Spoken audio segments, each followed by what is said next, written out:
ቀርከሃ በ24 ሰዓት ውስጥ እስከ 1 ሜትር ከ1 ሴንቲሜትር ድረስ ያድጋል። በሰዓት 1 ሜትር የሚያድጉ ዝርያዎችም አሉት። ርዝመቱም ከ30 እስከ 40 ሜትር ይደርሳል። እዚህ ደረጃ ለመድረስም ከ3 እስከ 4 ወራት ብቻ በቂዎቹ ናቸው። ጥቅም ላይ ለመዋል ግን ከ3 እስከ 7 ዓመት መቆየት ይኖርበታል። በዓለማችን ከ1500 በላይ የቀርከሃ ዝርያዎች አሉ። አይነቶቹም ውስጣቸው ድፍን የሆኑና ክፍት በሚል ይመደባሉ። በእስያ፣ አፍሪካ እንዲሁም በሰሜንና ደቡብ አሜሪካ 18 ሚሊዮን ሄክታር ያህል መሬት በእጽዋት ተሸፍኗል። ቀርከሃ ለአካባቢ ደህንነት በርካታ አገልግሎቶች አሉት። ከሌሎች እጽዋት በተሻለም ከፍተኛ የሆነ ኦክሲጅን ያመርታል። ይህ ደግሞ በከባቢ አየር ያለውን የካርቦን ዳይኦክሳይድ መጠን ለመቀነስ ያስችላል። ከሌሎች እጽዋቶች በበለጠ ካርቦን ዳይኦክሳይድን በከፍተኛ ሁኔታ መጥቶም ያስቀራል። በአንድ ሄክታር ላይ የሚገኝ ቀርከሃ እስከ 12000 ቶን የሚሆን ካርቦን ዳይኦክሳይድ እንደሚመጥ ኢንቫይሮንመንታል ባምቡ ፋውንዴሽን ይገልጻል። ሌሎች እጽዋቶች ከሚያመርቱት የኦክሲጅን መጠንም ቀርከሃ ከ35 በመቶ በላይ የሚሆነውን ያመርታል። እናም በውሃ ላይ የኦክሲጅንና ካርቦን ዳይኦክሳይድን ለማመጣጠን አይነተኛ ሚና እንደሚጫወት ነው ጥናቱ የሚያስቀምጠው። የተራቆተን መሬት መልሶ በአረንጓዴ ለመሸፈን እንደ ቀርከሃ ተመራጭ የለም። ምክንያቱም በፍጥነት መብቀል መቻሉ ነው። ስሮቹ በላይኛው የአፈር ክፍል ላይ ወደ ጎን በስፋት የሚያድጉ በመሆናቸው አፈር እንዳይታጠብ ይከላከላል።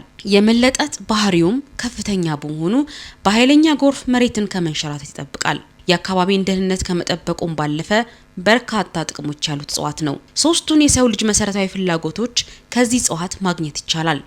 ለምግብነት፣ ለልብስ፣ ለመጠለያ ከማገልገሉም በላይ ለ1500 ያህል ነገሮች ጥቅም ላይ ይውላል ይላል ጥናቱ። በሚሊዮን የሚቆጠሩ የዓለማችን ህዝቦች የቀርከሃ ስርን ይመገባሉ። በጁስ መልክ ተዘጋጅቶ ይጠጣል። ከነዚህ ባሻገር ለሳሙና መስሪያ፣ ለከሰል፣ ለወረቀት፣ ለውሃ ማጣሪያ፣ ለመሬት ወለልና ለተለያዩ ጌጣጌጦች ጥቅም ላይ ይውላል።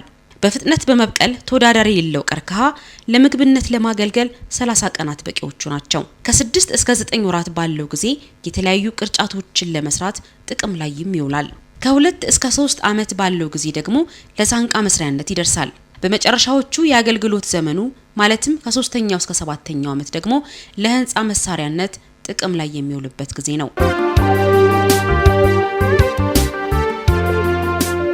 ቀርከሃ በአሁኑ ወቅት ለህንጻ መሳሪያነት በስፋት ጥቅም ላይ እየዋለ ነው። ተመራጭ ያደረገው ደግሞ በዋነኝነት ጥንካሬው ነው። ሸክምን የመቋቋም አቅሙ የብረትን 6 እጥፍ ነው። እናም በአንዳንድ ሀገራት እስከ 40 ፎቅ ለሚደርሱ ግንባታዎች ለመወጣጫ ይጠቀሙበታል። ለድልድይ ግንባታም በስፋት አገልግሎት ላይ እየዋለ ነው። በተለይ በሰሜንና በላቲን አሜሪካ ቀርከሃ ለቤት ግንባታ ተመራጭ እየሆነ መጥቷል። ኮሎምቢያዎች ቤት ለመገንባት ከብረትና ከድንጋይ ጋር የነበራቸው ቁርኝት እየላላ መጥቷል። በጥንካሬ፣ በውበት እንዲሁም በዋጋ የተሻለ ሆኗልና።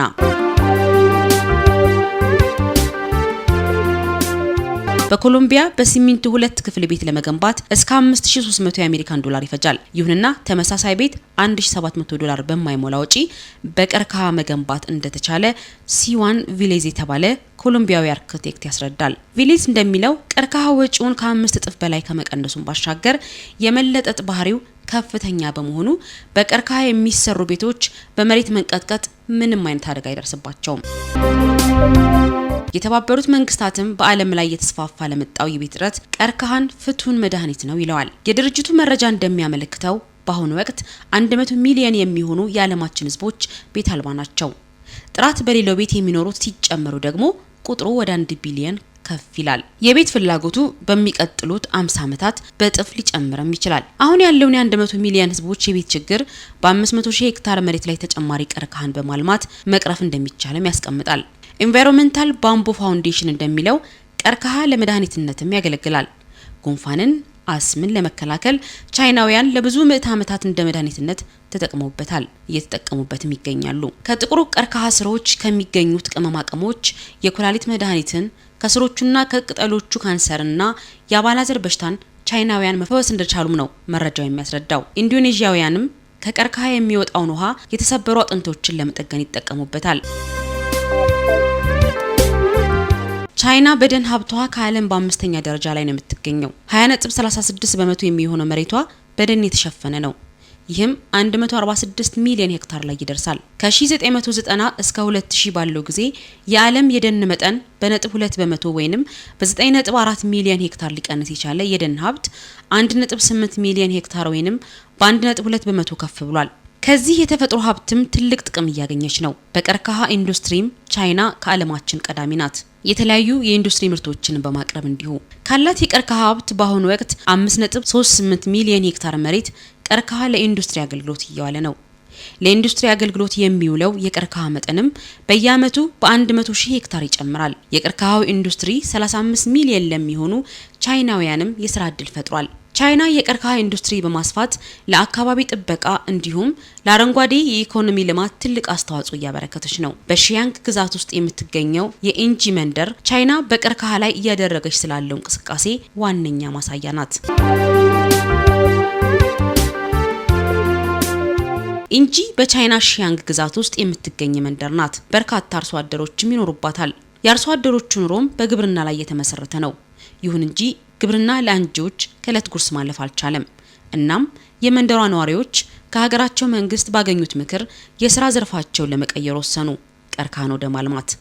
በአጭር ጊዜ ውስጥም ተራራማውን የአንጂ መንደር በቀርከሃ አጥለቀለቁት።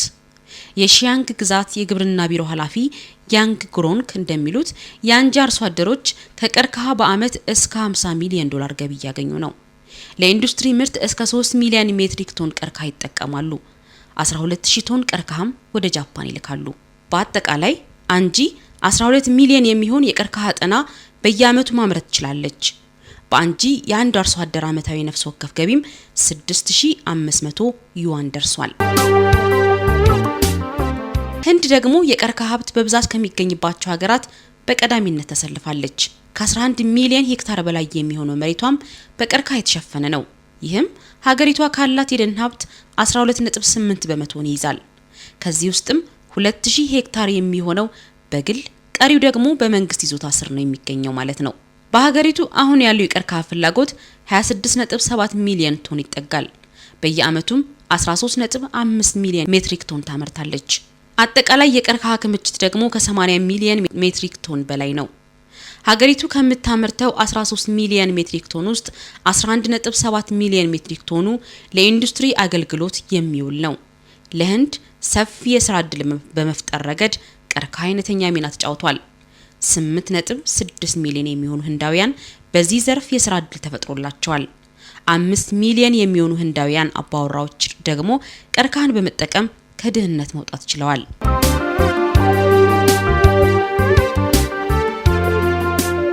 በዓለም ላይ ካሉት 1500 የቀርከሃ ዝርያዎች ውስጥ 43ቱ የሚገኙት በአፍሪካ ነው።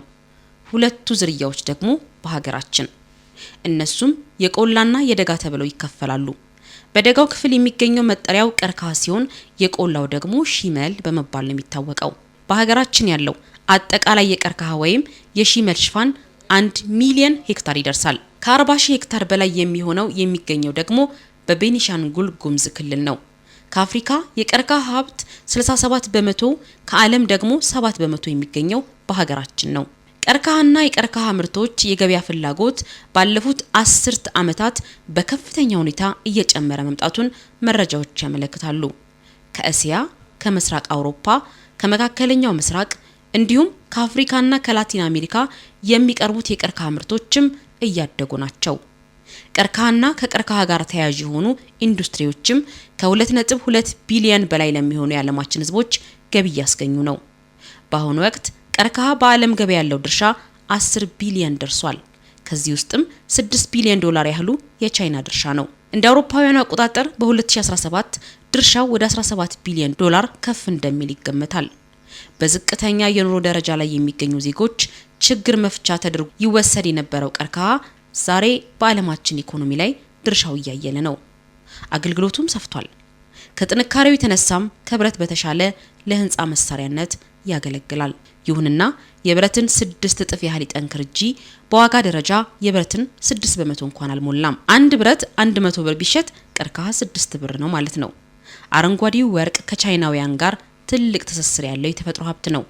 በገቢም ደረጃ ቢሆን ያለው ድርሻ ቀላል የማይባል ነው። ኢኮኖሚን ከመደገፍም ባለፈ የዓለማችን ስጋት የሆነውን የዓለም ሙቀት መጨመር በመከላከሉ ረገድ ትልቅ ድርሻ አለው። እናም ቀርከሃን ማልማትና መጠቀም በአንድ ድንጋይ ሁለት ወፍ እንደማለት ነው።